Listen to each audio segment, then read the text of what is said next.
Hello and welcome back to our study in the Old Testament book of Ezra. This week's lesson is called The Temple Was Rebuilt. And so far we're at the end of Ezra chapter 3, and the exiles have returned to Jerusalem to rebuild the temple under the order that King Cyrus of Persia gave them. And now we're at the point where the temple foundation is laid. And so the people are celebrating, and they have their musical instruments out, and they praised and gave thanks to the Lord, saying, "For he is good, his loving kindness is upon Israel forever." But the Bible tells us in Ezra chapter 3, verse 12, "Yet many of the priests and Levites and heads of fathers' households, the old men who had seen the first temple, wept with a loud voice when the foundation of this house was laid before their eyes, while many shouted aloud for joy, so that the people could not distinguish the sound of the shout of joy from the sound of the weeping of the people. For the people shouted with a loud shout, and the sound was heard far away." So why were some of them weeping? Shouldn't this be a moment of celebration? Well, the Bible tells us that the priests and Levites and heads of the fathers' households, the old men who had seen the first temple, wept with a loud voice. The noise was so great that the people couldn't even distinguish the sound of the joy from the sound of weeping. Now that would be some sight to see. So what's up? Why all the crying? Well, the new temple foundation didn't even come close to the splendor and magnificence of the first temple that was built by Solomon. The older people remembered the first temple, and they were comparing in their minds the new temple with the old, which left them disappointed. See, the first temple was grand. It was filled with riches of a large nation, and it was also filled with the Shekinah glory of God. This new temple foundation had none of that.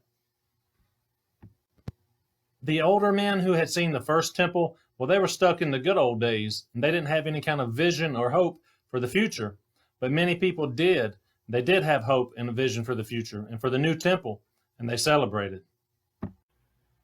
In Ezra chapter 4, verses 1 through 5, we read, "Now when the enemies of Judah and Benjamin heard that the people of the exile were building a temple to the Lord God of Israel, they approached Zerubbabel and the heads of the fathers' households and said to them, 'Let us build with you, for we, like you, seek your God, and we have been sacrificing to him since the days of Esarhaddon, king of Assyria, who brought us up here.' But Zerubbabel and Jeshua and the rest of the heads of the fathers' households of Israel said to them, 'You have nothing in common with us in building a house to our God, but we ourselves will together build to the Lord God of Israel, as King Cyrus, the king of Persia, has commanded us.' Then the people of the land discouraged the people of Judah and frightened them from building, and hired counselors against them to frustrate their counsel all the days of Cyrus, king of Persia, even until the reign of Darius, king of Persia."